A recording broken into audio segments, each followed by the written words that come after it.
If you want to write like a pro, the first step is to learn what you're doing wrong. What separates great writing from average writing? And how do you improve your writing and take it to the next level? See, I think most people have it all wrong. Writing like a pro isn't about using a big vocabulary or even writing with perfect grammar. Great writing is about communicating clearly and effectively. So for the remainder of this section, we're going to look at the top 5 mistakes that most writers are falling victim to. After that, we'll jump into some more practical examples and we'll dissect these problem areas, and I'm going to show you how to fix them. That way you can take your writing to the next level and be the writer you were meant to be. So mistake number 1, wrong word choice and tone. So what qualifies as the wrong word choice? Well, wrong word choice is any word that doesn't fit your vocabulary or your audience's vocabulary.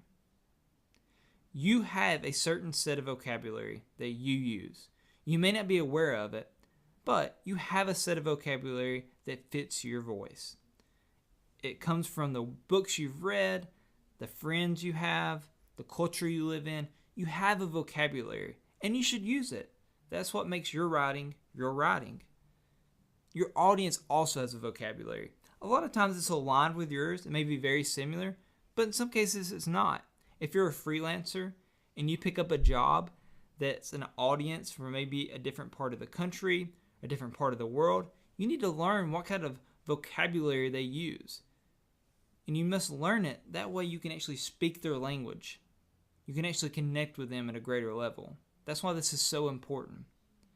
But one of the biggest problems that I see with people using the wrong words is that they use words that are too big, that honestly don't make sense for the setting. And so what I mean by this is using a word like plethora instead of the word plenty. Plenty is such an accessible, easy to understand word. You don't gain anything by saying plethora. In fact, using vocabulary like that doesn't fit you or your audience could be received as pretentious or off-putting. Another problem with using big words is it can confuse your reader. You don't want to confuse your reader because the number one goal of writing is sharing ideas with clarity. That's what writing is all about. Another problem is it can be distracting. They may understand what the word is, they may know what it means, but it's going to distract them from the actual content, the actual idea you're trying to get across. They may not be able to latch onto it because they're distracted by all the big words you're inputting.